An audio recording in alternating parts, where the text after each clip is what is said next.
तो वेलकम है आप सभी का द कैरियर प्लानेट पर। हम लोग बिहार एसएससी के सिलेबस को एकदम बारीकी से तोड़ तोड़ के देख रहे थे। तो हम लोगों ने सबसे पहले देखा था कि कौन से सब्जेक्ट में कितने क्वेश्चंस आ रहे थे। ठीक है, मतलब हिस्ट्री, ज्योग्राफी, पॉलिटी वगैरह को मैंने अच्छे से पहले देखा था कि किस में कितने क्वेश्चंस आ रहे थे। इसका लेक्चर आपको अवेलेबल है चैनल पर, आप देख सकते हैं। उसके बाद हमने इसमें चर्चा किया था स्टैटिक जीके के बारे में कि स्टैटिक जीके ये सब चीज़ें हैं, तो इसके बारे में हमने चर्चा किया था। और आज उसी कड़ी के दौरान एक बहुत ही महत्वपूर्ण टॉपिक मैथ एंड रीजनिंग के बारे में हम यहाँ पर समझने वाले हैं। और आज हम एकदम समझेंगे बीपीएससी के एकदम तह तक जाके एक एक चीज़ को समझने वाले हम लोग। तो एकदम शुरू से अंत तक लेक्चर को देखिए, और यदि निश्चित रूप से सफलता पाना है तो एकदम बारीकी से जो है ना आपको पढ़ना पड़ेगा। पढ़ना के अलावा दूसरा कोई रास्ता नहीं है इस चीज़ को क्वालिफाई करने का, क्योंकि इसमें बड़े बड़े लोगों को टक्कर है। जो पहले से सेलेक्टेड हैं वो लोग इसी हिसाब से पढ़ते हैं जो हिसाब से मैंने बताया। मतलब आप सबसे पहले किसी भी चैनल को कोई भी काम करने से पहले आपके माइंड में उद्दीपन पैदा होता है, सोच पैदा होता है।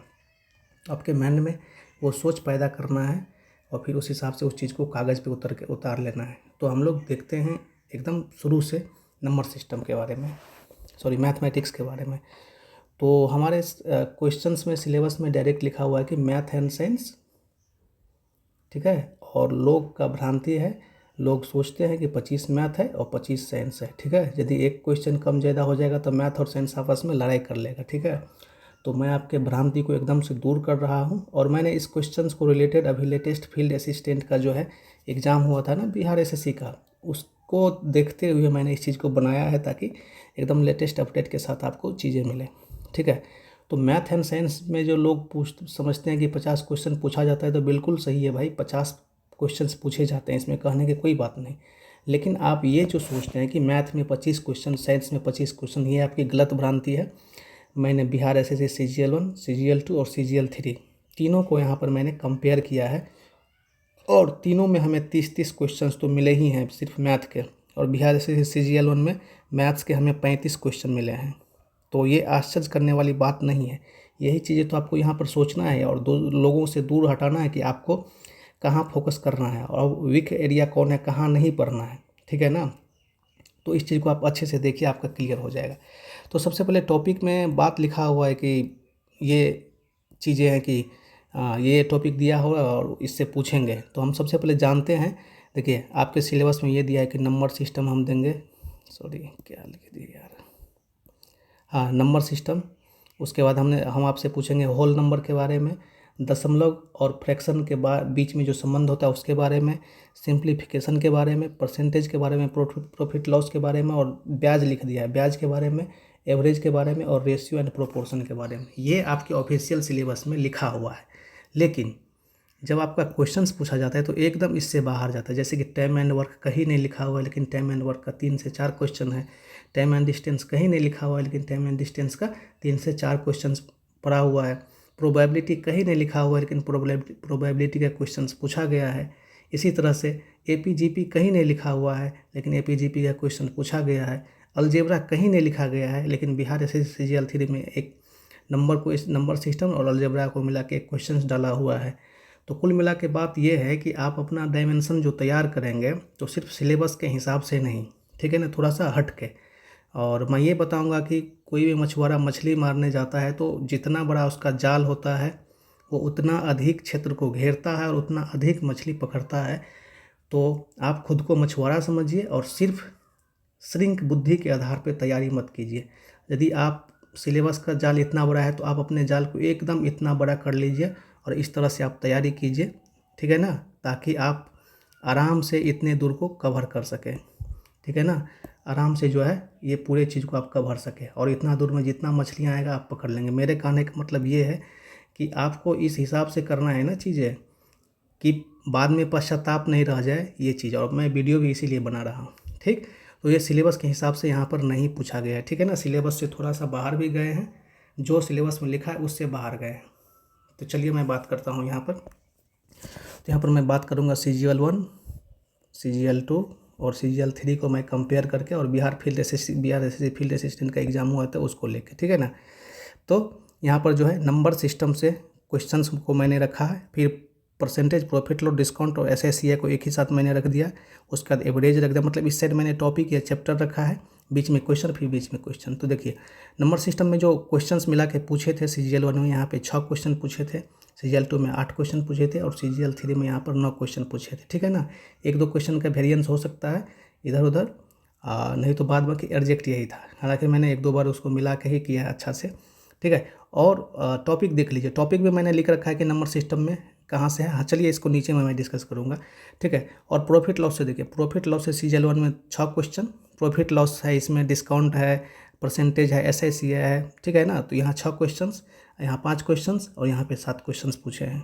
एवरेज का देख लीजिए, एवरेज का यहाँ से 3 क्वेश्चन, यहाँ से 4 क्वेश्चन, यहाँ से 4 क्वेश्चन, ठीक है ना। एवरेज का इसमें क्या है कि मैंने एवरेज एज वाला जो है ना, एज वाला को भी मैं इसमें रख दिया, और कोई एवरेज एज का 1-2 क्वेश्चन इधर भी रख दिया है, ठीक है ना। तो उसको भी अब ध्यान रखना है।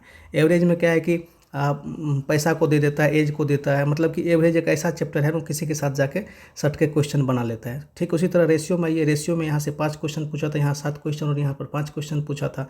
टाइम एंड वर्क से यहाँ 1 क्वेश्चन पूछा था, CGL2 में 3 क्वेश्चन और CGL3 में जो है 2 क्वेश्चन पूछा है। टाइम एंड डिस्टेंस में यहाँ पर देखिए 3 क्वेश्चन, CGL1 में, CGL2 में 2 क्वेश्चन और CGL3 में 3 क्वेश्चन। अब देखिए प्रोबेबिलिटी में CGL1 में 1 क्वेश्चन पूछ देता है, CGL2 में कोई क्वेश्चन नहीं है, CGL3 में कोई क्वेश्चन नहीं है, लेकिन हिस्ट्री खुद को रिपीट करता है। तो इसका मतलब ये है कि यहाँ आया हुआ है तो हो सकता है कि CGL4 में आ सकता है, तो इसको एक झलक देख लेना है। बाद में कि हल्का क्वेश्चन था। अच्छा, बंदर जो चढ़ता है किसी खंभे पे उतरता है, ठीक है। हालांकि ये तो टाइम एंड वर्क का क्वेश्चन के हिसाब से बन जाता है, लेकिन मैंने इसको अलग से टॉपिक रख दिया ताकि आप लोग को पता चले कि ये भी आता है। CGL1 में भी पूछा था, CGL2 में भी पूछा था, लेकिन CGL3 में यहाँ नहीं पूछा है। एस्थेटिक्स का देख लीजिए, एस्थेटिक्स का जो ये होता है कि एवरेज वाला चार्ट दे देता है, इतना आदमी, ये वाला ये चार्ट देता है, एक साइड आदमी देता है, एक साइड उसका फ्रीक्वेंसी देता है, नीचे में दोनों को गुना करके भाग देते हैं। मतलब कि चार्ट वाला एवरेज यहाँ पूछा था, यहाँ पे पाई चार्ट पूछ दिया था, ठीक है ना। और लेकिन यहाँ पे दोनों में से कोई नहीं पूछा है, लेकिन इसका मतलब ये नहीं होता है कि यहाँ पे इसको पढ़ेंगे नहीं। उसी तरह APGP का CGL1 CGL2 में पूछा है, CGL3 में पूछा ही नहीं है, जबकि ये सब आपके सिलेबस में कहीं लिखा हुआ ही नहीं है, ठीक है। स्टैटिक्स और APGP तो नहीं लिखा है, प्रोबेबिलिटी तो नहीं लिखा हुआ है, टाइम एंड डिस्टेंस भी नहीं लिखा हुआ है। तो कुल मिला के बात ये है ना कि इन सारे टॉपिक को भी जो है क्वेश्चन आया है तो इसको हमको देखना है, ठीक है, और इसी हिसाब से हमें आगे बढ़ना है। अब हम यहाँ पर नंबर सिस्टम्स के कुछ क्वेश्चंस यहाँ पर लेके आए हुए हैं, और नंबर सिस्टम के टॉपिक लेके आए हुए हैं, और रेशियो के, और भी ये सब भी टॉपिक में बताता हूँ कि कहाँ से क्या करना है। नंबर सिस्टम में जो आपको फोकस करना है टाइप्स ऑफ नंबर पे और उसके प्रॉपर्टीज़ पे, मतलब उसको कौन सा नंबर का क्या प्रॉपर्टीज़ है उस पर आपको, ताकि आपका समझ बढ़े और कितना भी घुमाए तो आपको क्वेश्चन ना छूटे। नंबर सिस्टम एक ऐसा टॉपिक है ना जो किसी भी एग्जाम में मतलब रहता ही है, और संख्या में अच्छा क्वेश्चन रहता है। अब 25 में आपके 5 से 7 क्वेश्चन पूछ रहा है तो इसका वेटेज खुद समझ लीजिए क्या इसका वेटेज है। और जबकि लड़का जैसे नंबर सिस्टम को देखता है तो ऐसा होता है अरे नंबर सिस्टम तो आता ही है, लेकिन जब क्वेश्चन उसको छूट के आता है तो फिर उसे मज़ा आ जाता है कि भाई थोड़ी सी और मेहनत करने की ज़रूरत थी। और बिहार एसएससी में एक एक नंबर जो है ना बहुत ज़्यादा महत्वपूर्ण रखता है, तो उस हिसाब से आपको तैयारी करना है, टाइप्स ऑफ नंबर को देखना है। और अभी जो एग्ज़ाम हुआ है फील्ड वाला, BSSC फील्ड असिस्टेंट वाला, तो उसमें रैशनल नंबर और इरेशनल नंबर का जो कॉम्बिनेशन पूछ दिया है एक क्वेश्चन की, बताइए ये कौन सा। फिर उसके नीचे कथन दे दिया है कि 5 + √3 या 3√3 ऐसे करके दे दिया है, पूछ दिया बताइए क्या हमेशा परिमेय संख्या और अपरिमेय संख्या का योग हमेशा एक अपरिमेय संख्या होता है। फिर इसी तरह से 3-4 ऑप्शन दे दिया है। तो इस चीज़ को थोड़ा सा अच्छे से पढ़ना है, और जब आप ये टाइप्स ऑफ नंबर पढ़ेंगे तो ये आपका ऑलरेडी क्लियर हो जाएगा, ठीक है ना। उसी तरह भिन्न पूछ दिया हुआ है, जिसको लेंगड़ा भिन्न बोलते हैं कि 1/3 + 2/4, ठीक है ना, इस टाइप के। फिर इसको भी बटा करके ऐसे करके बढ़ा के देगा। तो ये क्वेश्चन आपसे पूछा गया हुआ है। और ये 1 क्वेश्चन 2 क्वेश्चन आया हुआ है सरलीकरण का, 2 से 3 क्वेश्चन आपको मिलेगा ही सिंप्लीफिकेशन का, ठीक है ना। ये अलग अलग रूप में भी हो सकता है कि रूट में दे दे, हो सकता है कि डायरेक्टली दे दे। और पूर्णांक संख्या जिसमें प्लस माइनस नेगेटिव रहता है, जब जैसे ऐसे पूछ देता है -3 + 2 + 5 -3 + 0, मतलब कि माइनस प्लस और एक लंबा चौड़ा सीरीज देके भी पूछा हुआ है। तो इस टाइप के भी क्वेश्चन पूर्णांक संख्या में पूछा जाता है। LCM HCF मतलब बहुत फेवरेट है, CGL1 CGL2 CGL3 में यहाँ से क्वेश्चन पूछे ही गए हैं, ठीक है। एक तो डायरेक्ट संख्या दे दिया, उसका क्वेश्चन पूछ दिया, और दूसरा कि लैंग्वेज वगैरह दे के शेष वगैरह जो बचता है, सबसे बड़ी सबसे छोटी संख्या, वैसा पूछ दिया है। और सबसे रेलवे का जो फेवरेट टॉपिक होता है भिन्न वाला, फ्रैक्शन वाला, कि ये इसमें इनमें से कौन सबसे बड़ा है, या चाहे रेशियो ही दे देगा कि रेशियो है 22:23, इसमें 23:24, 24:25, बोलेगा कौन बड़ा है कौन छोटा। और इसका ये भी पूछा है, बड़ा छोटा भी पूछा, और आरोही अवरोही पूछ दिया कि 4 ठो भिन्न दे दिया, 2/3, 4/7, 3/11, इस तरफ से पूछ दिया कि इसको आरोही क्रम में निम्नलिखित में से कौन सा है, ठीक है। और सीजल 1 में तो एक क्वेश्चन ऐसा एसएससी वाला पूछ दिया था कि ठीक है, ए जो है सो 5 मिनट में इतना पेज टाइप करता है, बी इतना टाइप करता है, दोनों मिलके कितना टाइप करेगा, ठीक है ना। और ये रूट वाला जो दे दिया है, रूट वाला क्वेश्चन सीजीएल 3 में ऐसा पूछ दिया कि दे दिया कि 0.0256 प्लस फिर दे दिया 0.0529, और इस टाइप से ऊपर में भी रूट चढ़ा के दे दिया है। तो मैंने एक्सप्लेनेशन करा है कि ये सब क्वेश्चन से आपको नंबर रहते हैं, और ये आपके 5 से 7 क्वेश्चन आपके पूछे जाएंगे, ठीक है ना। तो आपको पता ही है कि जैसे जैसे समय बढ़ता है तो चीज़ें अपडेशन मांगती है। आपकी मोबाइल भी पहले 1G 2G 3G 4G 5G 6G, और आप 2026 में 25 में जब 26 में जब परीक्षा देंगे ना, तो आप समझ सकते हैं कि 2011 12 22 23 सब का ये बात है, तो अपडेट मांगता है। तो उस हिसाब से आपको अपडेट होकर तैयारी भी करना है, और लेवल को जितना लेवल था लोगों के बात में नहीं आना है, ठीक है। 90% लोग आपको बरगलाएंगे फुसलाएंगे, क्योंकि ठीक है, और आप भी उसमें आ जाएंगे, क्योंकि साइकोलॉजिकल रूप से जो बच्चे कमज़ोर होते हैं ना, उसको कोई भी टोपी पहना के चल जाता है, तो वो नहीं करना है। आप एक ऑफिसर हो, ऑफिसर की तरह सोचो, उस हिसाब से आप काम करो, ठीक है ना। तो उस हिसाब का आपको क्वेश्चन भी बनाना पड़ेगा, ठीक है। तो रेशियो में भी मैंने कुछ लिखा है कि रेशियो में जो पूछा है कि रेशियो में दिया है तो कि A/B, B/C, तो A/B, B/C क्या होगा, कम्बिनेशन दे देता है। पैसा कोई देता है कि 1314 रुपया है, 1300 रुपया उसको ABC में बांटिए, 1/2/3 ये है। और मिक्सचर से भी क्वेश्चन आया हुआ है, उसके बाद सिक्का से क्वेश्चन आया हुआ है, ठीक है ना। तो इस सब क्वेश्चन को, उसके बाद आय व्यय से क्वेश्चन आया हुआ है कि इतना इतना का अनुपात A और B का, आय का ये है। अब बात आती है ये जो चैप्टर्स हैं कि सर आपने नंबर सिस्टम बता दिया, रेशियो बता दिया, और ये सब क्वेश्चन कौन बताएगा। तो ये सब फुल क्वेश्चंस पढ़ना है, जैसे परसेंटेज हो गया, प्रॉफिट लॉस हो गया, बताता हूँ मैं। जैसे कि परसेंटेज हो गया, ठीक है, प्रॉफिट लॉस हो गया, इसी में डिस्काउंट हो गया, एसआई हो गया, और सीआई हो गया। तो इसमें आपको जो से जैसे कि मान के चलिए परसेंटेज का बहुत सारा आदमी जो है सो 27 लेक्चर दिया है, प्रॉफिट लॉस का 31 लेक्चर दिया है, तो उतना आपको PhD MHD नहीं करना है, ठीक है ना। सिंपल सा यूट्यूब पे सर्च करना है, जिसका 30 मिनट 40 मिनट का वीडियो है, सारा कॉन्सेप्ट बताया है। आप उस क्वेश्चन उस लेक्चर को 2 से 3 बार देखोगे, अपने नोट करोगे, और सिंगल लेक्चर में जिसका भी वीडियो होगा उसी को देखोगे, चाहे वो कितना भी ऐसा क्यों नहीं पढ़ा, उसी का तरीका सीखोगे। और याद रखिएगा, जितना भी ये लोग ट्रिक सिखाएंगे ना, जितना भी आप समझेंगे, जितना भी लोग पढ़ा रहे हैं, सबका ट्रिक, आपका ट्रिक एग्जाम में वही हिट करेगा माइंड में, जिसको आपने बार बार शुरू से देखते आया। आपके माइंड में जो चीज़ चलता है उसी हिसाब से आपका पढ़ा हुआ, किसी का सिखाया हुआ कोई भी ट्रिक्स एग्जाम हॉल में काम नहीं होता, वो घर पे ही खुश होने के लिए रहता है। तो आप वो चीज़ सीखो जो चीज़ आपको नेचुरली है, जिसके लिए आप जो है एकदम कंफर्ट है। चाहे परसेंटेज का कोई सारा टॉपिक हो, प्रॉफिट लॉस का हो, डिस्काउंट का हो, एकदम नेचुरल होकर सीखो।